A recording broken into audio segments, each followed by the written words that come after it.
أعوذ بالله من الشيطان الرجيم. بسم الله الرحمن الرحيم. براني برز خوشويست. السلام عليكم ورحمة الله وبركاته. خوش حالك لدرسك هاتين وخزمتان دواي دابرانك زور قشتين أو جيقايك باس لشي أكين باس للصيغة أكين ايشك لأركان كاني عقدو قريبسي نكاح بريتيا للصيغة وجا هنديك من باس كرت يسدين السر أويك آية كسيك لال بي نتواني صيغة نتواني إيجاب وقبول بلي آية چوني نكاح كيدا آمزري. هل يجوز عقد النكاح بإشارة الأخرس المفهمة بآماجيك كسيك لال أيكا بلام آماجكي چية مفهمة يعني برانبر حالي أكاتي أجيني آية أو دا مزريانا على إشارة الأخرس المفهمة وهي التي لا يختص بفهم المراد منها الفطنون الأذكياء. آماجي لال المفهم مفهمة يعني شي يعني أويك تنها زيرك كان تنها وريا كان ليتي ناقن بلكو همو عامي خلق ليتي اقا كآماجي كرد او همو كز ليتي اقا اگر وابو او ديار اشاريكي مفهمة آماجيكي تيقينرا رونا فإنها ينعقد بها عقد النكاح او آماجي قريبستي نكاحي بيدا أمزري بوتي على لأنها تنزل منزلة اللفظ الصريح چونك وكو دربريني صريح أشكراوايا. أما إذا كانت إشارته خفية بلام أجر آماجك ناديار بو نارون بو أو كات لا يفهمها إلا الأذكياء تنها كسزير كوريا كان ليتي أجيشتن أو فلا ينعقد بها الزواج أو سهندك لال هي رنجهر هەندێک شت بکە هەندێک شت ئاماژە بکە بەس باوکو دایکی لێ تێبگە بەس کەسە نزیکەکانی لێ تێگەن وانە بەس هەندێک ئیشارەتیش هەیە عامەی خەڵک لێ تێگا ئەوە بەوەدا ئەمەزرێ لأنها عندئذ تنزل منزلة الكناية چونکە ئەگەر مفهیم نەبوو ئەگەر خەڵک لێ حاڵی نەبوو ئەوەکو چی وایە ئەوکو کینایە وایە ئەوکو لەفزێک وایە کە پێویستی بە چییە بە ڕوونکردنەوەیە ئەو کاتە ئەبێ پێویستی بە قەسدی کەسەکە هەیە پێویستی بەو کەسە هەیە کە قەسدەکەی خۆی ڕوون کاتەوە مەبەستی چییە و مەبەستی چی نییە التي لا ينعقد بها الزواج كلفظ كناية طبعا عقد زواجي فيه نابت بيدانا مزري ايش اشكال مرجكاني ايجاب وقبول اويك ابي متصل به ابي ناوبر نبي لبينيا ابي فيوست من بيكوا. ومن شروط الصيغة أيضا أن يتصل الإيجاب بالقبول بلا فاصل طويل أبي فيوست من بيكوا نابي ناوبرها لبيني أنا ناوبريكي زور طبعا أجر ناوبريكي آسايها بكي شنية ولام زور نبي جالس النمونية ناوتو على أجر هاتو باوكي كتشكا يا ولي كتشكا وتي زوجتك ابنتي يا أختي مثلا أجر برايبو أو كتشكم لي مارا كردي فسكت الزوج مدة طويلة زاواك ماويك راوستا بيدنبو ماويكي زور ثم قال قبلت زواجا باشامتي أو قبولم كرد لم يصح العقد عقدك دانا مزي لبرشي لبر أو ناوبر زورة أقل ناوبريك هبي كورت بي كم بي مثلا بون مناوتي بسم الله الرحمن الرحيم زوجتك ابنتي أيج مسوتي بسم الله الرحمن الرحيم الحمد لله والصلاة والسلام على رسول الله قبلت زواج ابنتك أو قيناك أو شيء أو فاصل أي كورته لوجود الفاصل الطويل بلا أجر فاصلك مثلا دقيقة شارك 20 دقيقة بيتشو أو إتر أو دور دريجة مما يجعل رجوع الولي طبعا دريج وكورتيج بشي دياري أكله عرف دياري أكا عرفي كومالجا بشي أو تري دريج بشي أو تري كورت ئەوەی تر بۆچی لێرە دروستنی ئەگەر فاسل و ناوبڕەکە درێژ بوو لەبەر ئەوەی کە احتیمالێک دروستەکە کە وەلیەکە و توێتی ئەوە لێمارە کردی ئەوش ماوەیەک بێدەنگە بێ احتیمالی هەیە لەم بەینە وەلیەکە بۆچوونی خۆی بگۆڕێ احتیمال هەیە وانێ واریدە بۆچوونی خۆی بگۆڕ بڵێ نادەمێت کاکە مادەم تۆ ئاها وەڵامە دەیتەوە و ئاو تعاملەکەی بۆ شێوازە لەوانێ احتیمالی ئەوە بکرێت کە پەشیمان بێتەوە ئێکە ئیجابەکە نەما ئیتر قبولەکە سوودی نیە ئەگەر بکرێ. ئەمە الفاصل اليسير ئەمە ناوبڕێکی کەم و کورت کە تەنەفوسین وەکو هەناسەدانێک وعوتاسین وەکو پژمینێک فإنه لا يضر في صحة العقد ئەوانە کاریگەری خراپ دروست ناکە لەسەر گرێبەستەکە و دا ئەمەزرێت. یەکێکتر لە مەرجەکان ئەوەیە کە بەقاء ئەهلیەتی العاقدین إلى أن يتم القبول ئەبێ ئەم دوو کەسە کە عەقدەکە ئەکەن ئەم وەلیە لەگەڵ زاواکە ئەبێ هەردووکیان ئەهلیەتیان بمێنێ هەتاوەکو ئیجاب و قبولەکە دوای دێ ئەهلیەتیان بمێنێ. فلو قال الولي وەلیەکە وتی زەوەجتوکە ئیبنەتی باوکی کچەکە ئەڵێ ئەوە لێم مارە کردی کچەکەی خۆم وقبل أن يصدر القبول من الزوج بەر لەوەی کە زاواکە بڵێ وا قبولم کرد مارەکردنی کچەکەت بۆ خۆم بەر لەوەی وا بڵێ جن الوەلی و بۆ نمونە قەدەری خوا لەو کاتە تێکچوو کابرای وەلی تێکچوو شێت بوو بابەکە بەڵێ ئەو ئوغمی عەلەیه یا بێهۆش کەوت لە هۆش خۆی چوو فقبل الزەوج لە دوای ئەوەی کە ئەو تێکچوو یان لە دوای ئەوەی کە ئەو حاڵەتی بێهۆشی بەسەرا هات ئەو کاتە دوای ئەوە قبولی کرد لەم یەصح النیکاح و نیکاحەکە دروست نییە چکە بۆچی چکە مەرجەکەمان ئەوەی ئەڵێن چی ئەڵێن ئەبێ هەتاوەکو ئیجاب و قبول تەواو بێ هەردووکیان بەچی بمێنەوە یعنی بە ئەهلیەتی خۆیان بمێنەوە بە عەقڵ و بە هۆشیاری خۆیان بمێنەوە هەردووکی تەواو بێ ئیجاب و قبولەکە. وكذلك لو قال الزوج ئەگەر زاواکەش عینەن بە پێچەوانەوە وتی زەوجنی ئیبنەتەکە ئەگەر ئەم جارە ئەم وتی کچەکەی خۆتم لێ مارەکە ثم أغمي عليه پاشان بێهۆش کەوت زاواکە قبل أن يقول الولي پێش ئەوەی کە وەلیەکە باوکی کچەکە بڵێ چی بڵێ قبلتو یا بڵێ زەوەجتوکە ئەو کاتە بەطل الئیجاب و ئەوە ئیجابەکە باتیلە بێ کە ئیجابەکەش باتیل بوو قبولەکەش ئیسفادەی نییە. ولم يصح العقد وعقدكش دانا مزري ولو وجد القبول بايتر إنكش بلا وليكش بلا قبولم كر ما دام زاوك بهوش كوت كوتكي أو أبيت إيجاب يتر أو كاتا قبولك دوري نامين لفقدان أهلية أحد العاقدين قبل تمام العقد وكباس مانكر ما دام يشغل دو كسكا أهليتي أنما بيجوي عقدك دام مزري أو نكاحة دانا مزري. خالي بينجم أن تكون الصيغة منجزة صيغة كأبي شي أبي الربط نكري بيوس نكري بمرجيكوا بيوس نكري بمستقبل داهاتوا أبي شي منجز دامزراو ببي الربط كرني بمرجك فلا تصح إضافة عقد الزواج إلى المستقبل درسنية قريبستي الزواج بيوس بكريبتشيوا بداهاتو ولا تعليقه على شروط ودرزنية بيوز بكري بمرجوة جانمونه وكوشي فلو قال الولي أجر باوكي كشكوتي إذا جاء رمضان أجر رمضان هات بيشوا فقد زوجتك ابنتي أو من كشكي خوتم مثل ما ركدي أو كاتا أما ئەگەر بڵێن زاوەکەش وتی تەزەوەجتوها وتی ئەوە قبوڵم کرد و ڕازی بووم لەم یەصح العەقد و عەقدەکە دانامەزرێ لە بەچی دانامەزرێ چونکە ڕەبتی کردووە بە مستەقبەلەوە ئەگەر ڕەمەزان هات ئەوە ڕەبتی کردووە بە مستەقبەلەوە.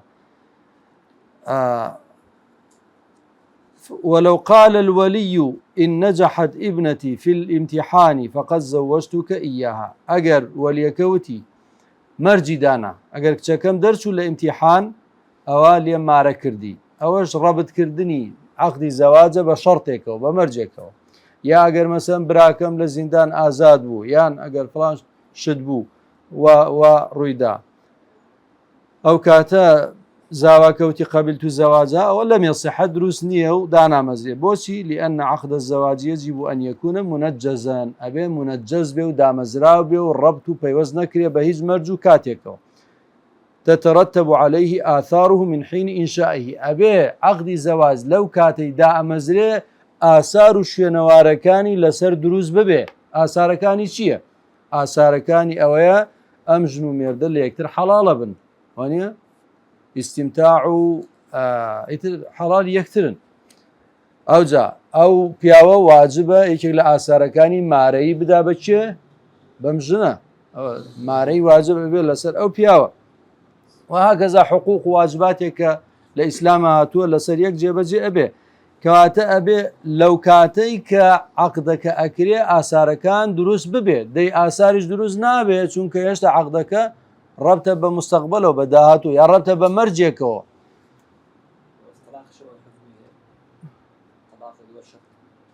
نە تەلاق ئەگەر بڵێ مەسەڵەن فڵان شت بکەی ئەوجا تەلاقت کەوێ ئەتا ئیشەکردنەکە تەلاقی ناکەوێت أو تعليقه على فإضافته إلى المستقبل أو تعليقه على شروط يقتضي تأخير العقد أو عقدك دواخة تأخيرك عقدك دانا مزي وهذا ينافي مقتضاه تأخير كردني عقد بيتواني ناوروكي عقده ناوروكي عقد وتمان بوشي عقدك أكري بوي آثار شنواركاني لسر دروز ببه ئەمە ئامان زمان لە عەقدی زەواجەکە ئەمەیە ئەم ئاسار و شوێنەوارانە دروست ببێ دەی تاخیرکردنەکەش لێ ناگەڕێت دروست بێت چونکە دژی یەکترن کەواتە عەقدەکە دانەمەزرا و دانامەزرێت مەرجی پێنجەمی صیغە ئەوەیە ئەن تەکوونە الصیغەة مطلقة ئەبێ ئەو صیغەیە ئەو ئیجاب و قەبوڵە چی بێ مطلق بێ و ڕەها بێ و پەیوەست نەبێ بە کاتێکی دیاری کراو فلا يصح توقيت النكاح بمدة معلومة دروست نییە گرێبەستی نیکاح پەیوەست بکرێ بە کاتێکی دیاری کراوە وەکو مانگێک یان وەکو ساڵێک مەسەن بڵێ ئەوە لێم مارە کردی بۆ ماوەی مانگێک بۆ ماوەی ساڵێک گوێم لە یەکێک لە وەزیرانە بوو نازم هی تونس بوو هی مەغریب و کامیان بوو ئەوێت لەمە لای ئەمە گرێبەستی نیکاح کاتی بۆ دیاریەکەین ئەوجا ئەگەر باش بوون تەمدیدی یەکەینەوە یعنی درێژەی پێدەن ئەگەر وەکو چۆن ئاڵێ عەقدێک تیلقایی مەسەلەن هی نەبێتەوە تازە ئەبێت و نوێ ئەبێتەوە یان ئەگەر مودەکەش مەجهول بێ بڵێ بۆ ماوەیەک ئەم کچەت لێما بۆ ماوەیەک ماوەکە دیاری ناکە هەر دروست نییە ئەوە کە قودومی غائبین هەر کاتێ نەفەرێک چووە بۆ سەفەر هاتەوە تا ئەو کاتە لێدمارە ئەەکەم توزان کەی دێتەوە ئەو کەسێک کە چوە بۆ سەفەر یا غائبە یا کەسێکە بزرە شوێن بزرە لە هەر کاتی هاتەوە من ئەو قسەم لێ مارە کردی تا ئەو کات لأن هذا من نكاح المتعة المحرمة چونکە ئەمە نکاحی چییە نکاحی متعەیە ئەوەی کە پێوتێ صیغە ئەوەی کە هەندێک لە مەزهەبەکانی بەناو ئیسلامی دەیکەن ئەوە طبعا ئەمە طبعا لە سەردەمی پێغەمبەری خوا عەلەیهی سڵات وسەلام ئیزندراوە ڕاستە بۆ ماوەیەکی کاتی ئیزندراوە و سەحابانەی کە دەچوون بۆ غەزا و بۆ جەنگکردن لە پێناوی خوا لەو بیدایەتەوە کە دائەبڕان لە خێزان و منداڵی خۆیان مەجال درا بۆ ماوەیەکی کاتی بەڵام دوای ئەوە پێغەمبەری خوا عەلەیهی سڵات وسەلام بە یەکجاری بڕیاریدا کە ئیتر مەمنوع و حرامە تا قیامەت ئیتر هەموو عولەما لە ئەهلی سونە و جەماعە هەموویان لەسەر ئەوە کۆکن کە نیکاحی متعە حرامە و دروست نییە و حەدیسی صەحیحیشی لەسەرە و ئەسڵەن لە قورئانیشە ئەگەر تەماشاکەی یعنی باسی سوکناکە باسی مەوەدەئەکە باسی ئەو شتانەکە هەمووی ڕەبتی بەچیەوە هەیە بە نیکاحی مستەمر و بەردەوامەوە هەیە أو آتەژە فما استمتعتم به منهن فآتوهن أجورهن أجر لێ بە مەعنا مارەییە نەک بە مەعنا کرێ لە بەرامبەری ئەو ئیستیمتاعەوە کرێک بدا ئەمانە بەو مەعنا نییە بۆچی چکە لە شوێنی ترا هاتووە لە سوورەی ئەحزابە خوای گەورە فەرمێ ئینا ئەحللنا لەکە ئەزواجەکە اللاتی ئاتەیتە ئوجورەهن ئالیا خۆ بۆ پێغەمبەری خوا عەلەیهی سڵات وسەلام متعەی نەکردووە لەگەڵ خێزانەکانی نكاحي بردوام بوا ليافن أجورهن أجر بمعنى مارية لبيع بلى جاء أما طبعا وثمان صيغة كابي بو دائمي بي بو كاتي نبيت أم حديث جهاتو كإمام مسلم روايتك لا صبروا يا أبا صبر جهني أنه كان مع رسول الله صلى الله عليه وسلم فقال يا أيها الناس أي خلقنا إني قد أذنت لكم في الاستمتاع من النساء من إذن مدانك أو متعية أنجام بدن ومواجي كاتيها عفرتان بهن وإن الله قد حرم ذلك إلى يوم القيامة وخواي قورا حتى روج قيامة بالريال دا أما قد غبوا نكره فمن كان عنده منهن شيء هركس يشتكي لو آفرتاني لاية فليخلي سبيلها أو سبيلها با برالايكا با كوتايبا ونكاح بهنه ولا تأخذوا مما آتيتموهن شيئا پارەیەک شتێکتان پێداون هیچیان لێ وەرمەگرنەوە کەواتە ئەوە ڕوکنی یەکەم چی بوو مانسیغە بوو سیغەش ئەو مەرجانەی تێدا بوو دەبێ التیزامی پێوە بکرێ یەکێکتر لە بابەتەکان باسی شیغارە معنى نکاح الشیغار وحکمه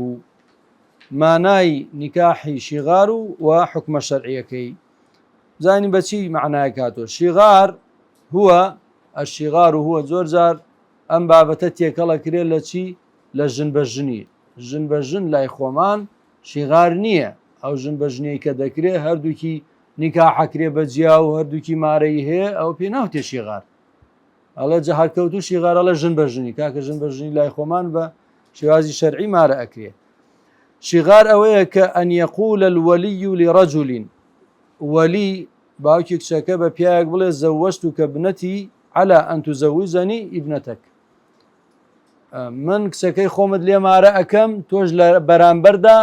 دەبێت کچەکەی خۆت لە من مارە بکەیت ئابە شێوازە ڕێکەکەون وبوضع كل واحدة منهما صداق الأخرى ئەو کاتە هیچ مارەیدا نانرێ لە بۆ هیچ کامیان نە لە بۆ ئەو نە لە بۆ ئەو ئەی چی ئەکرێتە مارەی هەر خودی کچەکە ئیستیمتاع وەرگرتن لە کچەکە هەر ئەوە ئەبێتە مارەی ئەویتر ئەوژە بێتە مارەی ئەم بوضع يعني استمتاع وەرگرتن چێژ وەرگرتن فيقول الآخر تزوجت ابنتك وزوجتك ابنتي على ما ذكرت ئابە شێوازە ڕێکەکەون ئیتر هیچ مارەی نییە لە بەینا ئەوە طبعا نکاحی شیغارە و بەتاڵە و پێغەمبەری خوا عەلەیهی سەلام نەهی لێ کردووە وحکم ژن بە ژنێکی گۆڕینەوەی کچی بە یەکترە گۆڕنەوە و ڕێیەکەون لەسەری ئەمەیدا بەەوە ئێژەیدا بەم بەڵام بە گرێبەستێک گرێبەستەکە بەڵام مارەی تێدا نییە نە ئێستا و نە لە داهاتوو مارەی تێدا نیە خۆ ناوهێنانی مارەیی مەرجی نیکاح نییە ئەکرێت لە ناو نیکاحە یعنی مارەی زیکر نەکرێ و باز نەکرێ دواتر لەسەری ڕێکەون ئەکرێ بەڵام هەر بڵێ نە ئێستا و نە لە داهاتوو مارەی نەبێ ئەو نیکاحە باتیلە وازەحە کەواتە بوونی مارەی وجودی مارەی لە نیکاحە ڕوکنە مەرجە ئەگەر مەرجە نەگڕ مەرجە بەڵام یعنی نیکاحی پێ هەڵەوەشێت و دانامەزرێ بەڵام ناوهێنانی مارەی پێ دێت تەسمیەت المەهر ناوهێنانی مارەی ئەوە چییە ئەوە سونەتە ناو بهێنرێ ئەگەر ناویش نەهێنرێ دواتر ئەکەوێت لەسەر مارەی ڕێ بکەون بەس لێرە ناوەهێنرێ نە باس ئەکرێ و نە لە داهاتوویشە باس ئەکرێ وحكمه حكم أم نكاحتي أن العقد باطل وسبب بطلانه هو تعليق زواج كل من الزوجين على الأخرى والتعليق مفسد للعقد أم عقد نكاح باطلة هو كاري باطل بونكشي شيء أويك زواج هريكي تريان بيوس كراو بيتريانو بمرجع من أم كسددم توش شكي خود ده بمن أبو شوازة ألين دي تعليق بس نوي نكاحش تازه وثمان بس نوي نكاحش بمرجكوا دروس يا دروس نية بو مرجع مثلا أتا فلان شد رودا أتا فلان شد أبي أو يتر هالي وشينيتوا وهروها لفرمودة شاعتوا بخاري مسلم رواياتيان كردوا أن رسول الله صلى الله عليه وسلم نهى عن الشغار نهي ليه كردوا رجلي ليه كردوا نهيش بو تحريمه أن الأصل في النهي التحريم إلا ما قرشي إلا إذا وجدت قرينة صارفة ما قر قرينيك هبه بيقوري لنهي بوسي وكراها أو كاتا لتحريم بوكراها أو كاتا كيشن دي ليرة نهيك كراو وهيش قرينيك شمانية بيقوري كواتا بو تحريمه أي بوشي نورا أم زواجنا نورا شغار الله لشي ورقرا أخذا من قولهم شغر البلد من السلطان يعني ولاتك ومملكتك لدى صلاة دارك بطالبو يعني بزانا لدى صلاة دارك هل هاد روي نما بزربو أو بيودي شغر البلد إذا خلى عنه كاتك اللي إنما روي هل هاد شغور يعني شي يعني خلو أنجا أم زواجش بيوتراوى شغار هذا الزواج قد خلا هو أيضا من المهر لبرأي ما رأيت يدانية يتربوه بيوتراوى شغار فأشبه البلد الشاغر من السلطان وكو مملكتك دا صلاة دارو حاكم يتدا نمابي أما الركنية كم لأركان عقدي زواج كوتمانشية الصيغة أما ربتي بصيغة وهبو ركني دوهمشية الركن الثاني الزوجة أو أفرتيك ما رأى بريه ما رأى كريه أو جي شكل الركن كان أبي لنكاحها هبه بس لمجلسي عقدك أو كاتشي باوتي وليكل شويني أو عقدك أكا ويشترط في الزوجة ليصح نكاحها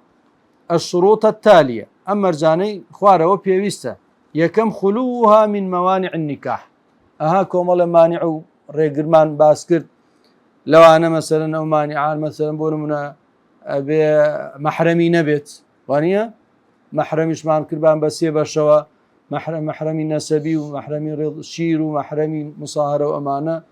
وأوزع مثلا أبي كافر نبي مثلا كافري غير كتابي نبي كومل مرجمان باسكر مثلا لإحرام نبي مثلا أو ريقريانك باسكر على بيشوا أو موانع أو موانعانيك لبيشل محرمات النكاح باس مانكر وهروا محرمات خطبة وثمان نابي معتدة به عفرتك لحالة عدابة أجر خواز بيني اللي يبكي دروسني إلى ما قال بشي بكناية أجر ناب الصراحة ما دروسني أن تكون الزوجة أو خاليكم خالي دوام أن تكون الزوجة معينة أبي أو آفرتك أهين لي ما رأكري أبي دياري كراو به نابي مجهول به أبي دياري كراو به فلو قال ولي الزوجة لرجل أجر بياك بابلن يا باوكي كشكا ببياك ود زوجتك إحدى بناتي إيش لك شكانم لما ركردي دو سكسي هي على كانم لما ركردي أو درسته أو دروس نية بوشي لعدم تعيينها چونك ديار نية كاميانة أبي ديار بيت أبي ناوكي بهني مثلا زوجتك ابنتي مثلا فاطمة أيتر أو ديار بيت سيهم ألا تكون الزوجة محرمة بحج أو عمرة نابي أو آفرتي ما رأكري لحالة إحرامها به شيء إحرامي حج به شيء إحرامي عمرة به نابي لو كاتابه أبي إحرامك لا برد به كوتاي بحج عمرك نابي أو كات دروس أجرنا دروسني وكو أم حديثها توك إمام مسلم روايتي كردوا لا عثمان وخوالي رازبه لا بيغمري خواه فرمي لا ينكح المحرم أو كسيك أو بياويك لحالة إحرامايا نابي هاو سرگيريبك يا عقد زواجك لقال هيز آفرتك ولا ينكح وآفرتك لحالة إحراما بنابي مار بكريو نكاح بكري ولا يخطب وهر بياويك لحالة إحراما بنابي حتى خواز بيني لآفرتك أشكا مثلا بلا من يسأل حالة إحراما مثلا خواز بيني أكم باشا بلام دواي أو رازي بو قبولي كروانه دواي لا بردني إحرامكم أتم ماريكم خواز بيني كشهر قد غير نابت كاتب مرجانة أبي هبي الزوجة أو كاتب درسته أو آفرته مال بكري ركني سيهم الزوج پیاوەکە زاواکە ويشترط فيه الشروط التالي أو مرجانيتها پێویستە تێیدا ڕەچاو بکرێ و بێتە دی. یەکەم أن يكون ممن يحل للزوجة التزوج به لەو کەسانە بێ کە دروستە ئەم ژنە ئەم ئافرەتە هاوسەرگیری لەگەڵا بکە وەکووتمان مەوانیعی تەحریمی مەوانیعی نیکاحی تێدا نەبێ لە مەسەڵەن وەکو مەسەڵەن باوکو و مام و براو ئەوانە. ئەوە یەک. دووهەم أن يكون الزوج معينا بە هەمان شێوەی زەوجەکە چۆن وتمانە بێ دیار بێ مێرد بەچیەکە بە هەمان شێوە ئەبێ زاوەکەش دیار بێ. فلو قال الولي زوجت ابنتي إلى أحدكما مثلا دوو برایە ئەڵەوە لە یەکێکیانم مارە کردی ئەوە نابێت. لم يصح الزواج لعدم تعيين الزوج کە دیار نییە کامیان ئەبێ دیار بێ. مثلا زوجتك مثلا زوجت ابنتي مثلا محمد يا مثلا أحمد يا فلان أبي ناوي كسك بيني بوي ديار به. أن يكون الزوج حلالا ايش تلا مرجكان أو هيك أبي زواجي به لحالتي إحراما نبي أي ليس محرما بحج وعمرة أو عمرة للحديث السابق كلا بيشو باس مانكر حديث كمان هنا ركني شوارم الولي ئەمەش خاڵێکی مهمە گرنگە ئەبێ هەبێ لە عەقد و گرێبەستی نیکاحە کە بریتێ لە چی لە سەرپەرشتیاری ئەو ئافرەتەی کە دەبێ کەسێکی هەبێ سەرپەرشتیاری بێ بۆ مارەکردنی. مانای ویلایەت چییە جارێ لغەتەن و شەرعەن و بەڵگەکەی چییە؟ الولاية في اللغة لزمان عربية ولاية طبعا معناه زوري هي معنى كاني زورة ولاية بلام قرنترينيان بريتيا لسي تأتي بمعنى أخوي لأصلا ولاية لسي هاتو لولي هاتو ولي واو لاميا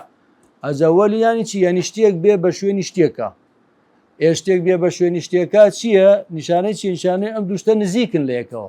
كهات بشوين يعني چي يعني نزيكن ليكو کەواتە مانای چی دروست بووە؟ مانای قەرابەت و نزیکی دروست بووە وانە ئاجا کە مانای قەرابەت و نزیکی دروست بوو چی تریش ڕوئەدا مەحەبەت ڕوئەدا پشتیوانی ڕوئەدا نوسرەت ڕوئەدا ئەمانە هەمووی ڕوئەدا سەرپەرشتیاری ڕوئەدا بە سەرپەرشتیاریش ئەوتێ وەلی کەواتە لە زمانی عەرەبیە بە معنایەت و بە معنای مەحەبەتە و نوسرەتە و ئەمانەیە. ئەنجا ئەلەو لێوەتی ئێگەینی تر ئەمەی کە ئەم دەنگ و باسییان دروست کردووە ئەڵێن حەزەتی عەلی کرا بە خەلیفە لە دوای پێغەمبەری خوا و بە بەڵگەی ئەوەی من كنت مەولاه فهذا عەلی مەولاه ئەمە ئیتر ئەم دەنگ و باسییان دروست کردووە لەسەر ئەم حەدیسە ئەمە ئیتر غەڵەتە دیارە چونکە وەلی بمعنى حاكم نية بمعنى دەسەڵاتدار نییە بمعنى خەلیفە نییە بمعنى خۆشەویستە من كنت مەولاه هەر کەسێ منی خۆشە فهذا عەلی مەولاه عەلیشی خۆش بێ ئێمەش عەلیمان خۆشەوێ و ئالوبەیتمان خۆشەوێ و هەر کەسیش خۆشیان نەوێ ئەوە خەلەل لە ئیمانی هەیە بەڕاستی هەر کەسێ ڕقی لە عەلی بێ وەکووە فەرمێ لا یبغضک ئیلا منافق ڕقێتی لێ باشە ئێمە خۆشمانێ و ئالوبەیتمان خۆشە لەسەر سەرمانی دائەنین حتى لە کۆتایی حەدیسەکە هەر خۆی ڕوونی کاتەوە اللهم والی من والاه وعادی من عاداه وانە خوایە ئەوەی کە دوشمنایەتیەکە دوشمنایەتی بکە ئەوەی خۆشەویستیەکە خۆشەویستی لەگەڵا بکە کەواتە باسباسی چییە؟ باسباسی مەحەبەت و دوشمنایەتیە مەحەبەت و خۆشەویستیە لە لایەکیش دوشمنایەتی و ڕەقەبەرایەتیە نەک باسی خلافەت و ئەوانە بێ. پاشان ئەوە پێغەمبەری خوا عەلەیهی سەڵاتو وەسەلام کە ئەمەی ڕاگەیاند ئەی بۆچی لەسرە مەرگا مەسەلەن جاری کە تاکیدی نەکردەوە ئەوە بڵێەوە کاکە موسڵمانینەوە من دنیا بەجێڵم ئاگادار بن ئەوە عەلی لە شوێنی خۆم دائەنێموتەوە چی ئەیتوانی ڕێ لە پێغەمبەری خوا بگرێ تارێکا مەسەلەن بڵێەوە من پاشان حەزەتی عەلی ئەگەر خەلیفەی دوای پێغەمبەری خوا چۆن ئەبێتە بەیعەت بە ئەبوبەکرەدا چۆن بەیعەت بە عومەرەدا چۆن بەیعەت بە عوسمانەدا خۆیان لێ ڕازی بێ چۆن بەیعەتیان پێداڵێ کاکە من خەلیفەی شەرعیم وانە کە خەلیفەی شەرعیم چۆن ئەبێ بەیعەت بە یەکێکی تر بدەم ئیلا مەگەر وەکو تەنازول بکات لە حەقی خۆی وەکو حەزەتی حەسەن کردی بۆ معاویە خۆیان لێ ڕازی بێت ئەوەیتە دروستە ئەمما کە تەنازول ناکە و لەو لاشەوە چێ بەیعەتیان پێدا ئەوە نابێت بە هەر حاڵ ئەوە لە ڕووی لوغەویە بەو معنایە نییە کە ئەوان لێی کێدنەوە کۆمە کێشەمان لە حەدیسەکەنی حەدیسەکە صەحیحە بەڵام کێشەمان لە معناکردن لێکدانەوەی حەدیسەکە هەیە وهروەها لێرەوە لە قورئانە فەرمێسی ومن يتولى الله ورسوله ئەوەی کە دۆستایەتی لەگەڵ خوا و پێغەمبەرا بکە ئەوەی کە خوا و پێغەمبەری خۆش بێ و پشتیوانیان بێ و دینەکان سەرخە باشە والذین آمنوا و ئیماندارانیشی خۆش بێ و پشتیوانیان بکە فإن حزب الله هم الغالبون ئەوە بێگومان دەستە و تاقمی خوای گەورە چییە سەرەکەی و زاڵ ئەبێ بەسەر دوشمنانە ئەگەر فترەیەکیش ماوەیەکیش مەسەلەن شکست بێنن لەبەر هۆکارێک لە هۆکارەکان لە ئەنجامە دواتر سەرکەوتن هەر بۆ کێیە بۆ حیزب و تاقمی خوای گەورەیە تامان ئەو باز لە حیزبێکی دیاریکراون هاکە ئەو باسی لە دەستە و تاقمی ئیمانداران کە لەسەر بەرنامەی خواڕۆن ئەوە لە ڕووی زمانەوانی والولاية في الشرع لە زمانی شەرع و لە شريعتها بچي أو تري ولاية تنفيذ القول على الغير والإشراف على شؤونه بريتيا لويكا قصي خود جيبجيكي لسر غيري خود قصد برا لسري جيبجيب بي أمريكا كي فرمانيا كي والإشراف على شؤونه وهروها سرپرشتياري كنين كاروباري أو كسا كغيري خود جامع بس غير طبعا عامنية بوها مكسيك لغيري خود ومس ليرا باس لكيه والمراد بالغير القاصر والمجنون والبالغة كوات أمانة ولايتيان لسرة كسيك قاصر به من دالة من دال كقاصرة عقلي تاو كامل نبوة أم كسا بيوستي بچيه بسر پرشتيارك هي واروها شيت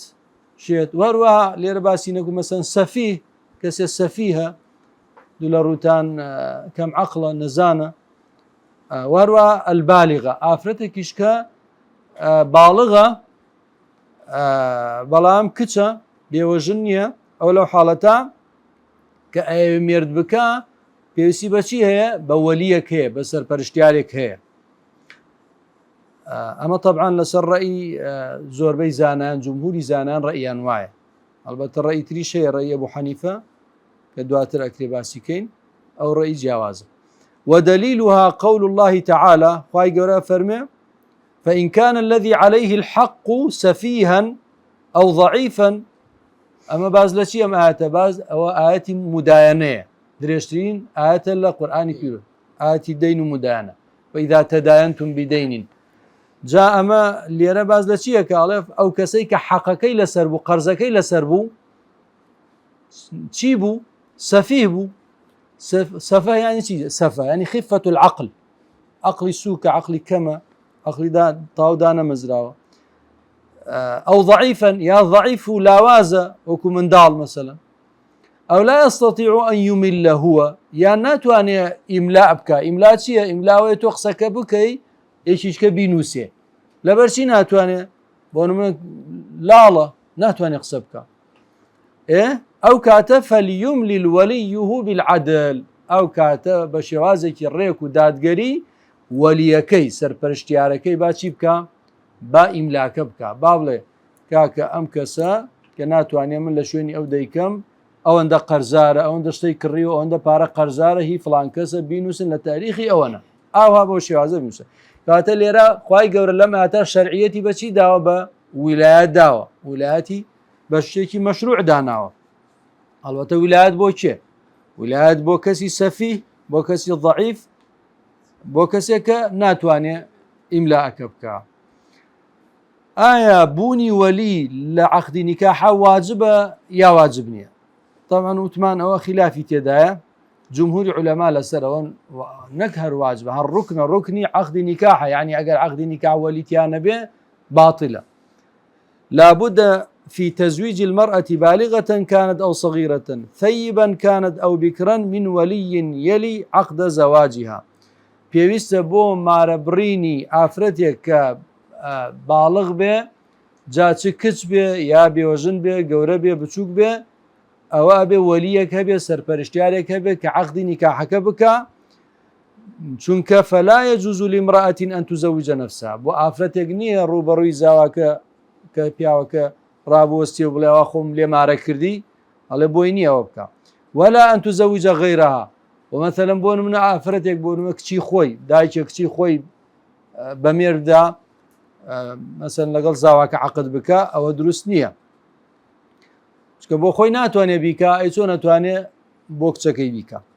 بئذن ئەو بغەیری ئذن جا بە ئیزن بێ یا بە غەیری ئیزن بێ هەر ناتوانێ ئەو کارە بکە سواء صدر منها الإيجاب أو القبول إجابك لا أمو بي يا لا برانبرو بي قبولك لا أم بي لا يتر بي هيش أمانة هيش تأثير لحكم الشرعي كناك يعني شيء يعني أبي شيء بي أبي وليك هبي بو شروطاني كلا ولايتها باسيكين وأفرد دروزنية ببيت شيء ببيت ولي نكاح يان بو خوي بيكا يان بو شيء يان بو غيري خوي بيكا زائسة باسيكين أما مذهب جمهور علماء غير أحناف غير حنفية كان أوان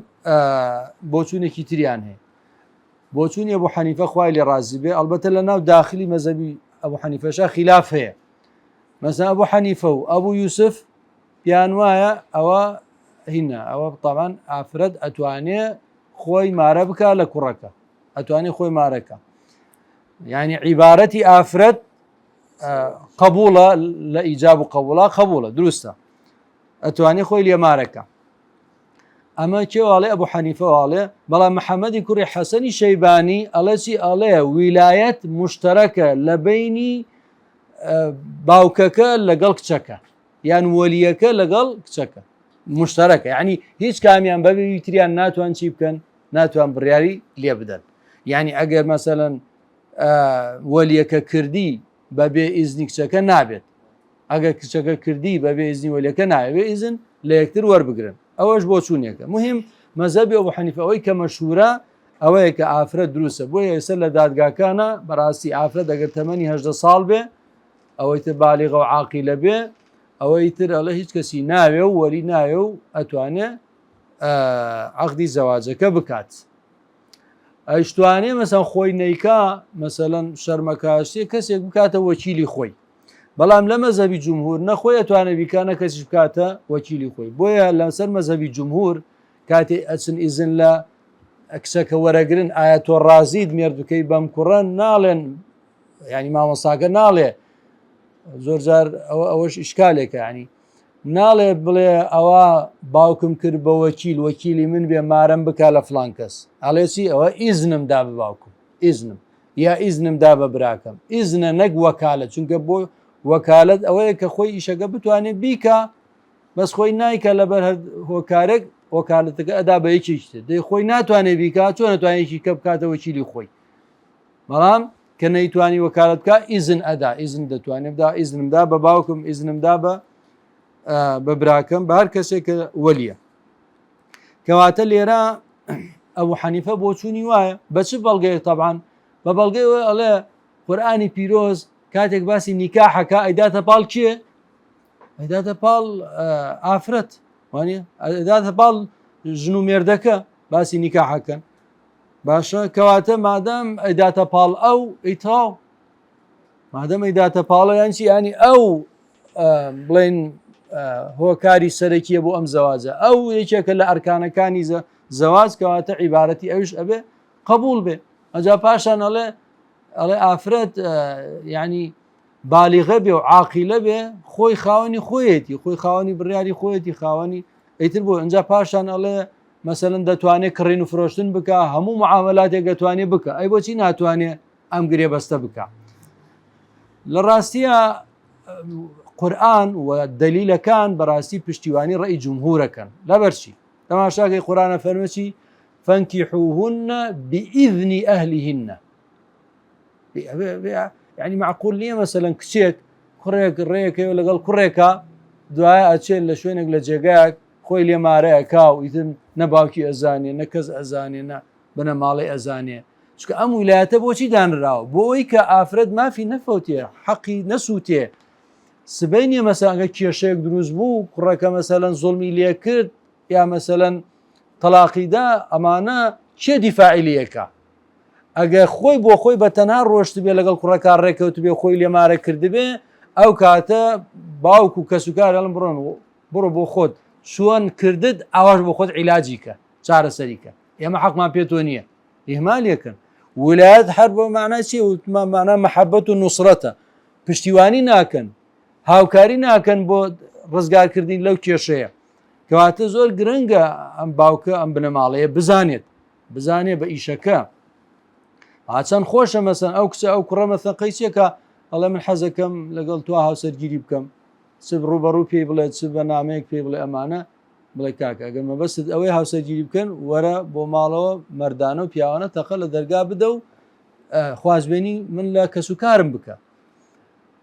ئەوە زۆر گرنگە ئەمە هەر مەسەلەن لە ڕووی مەسەلەن دینیشەوە لە ڕووی دنیاییشەوە مەسەلەن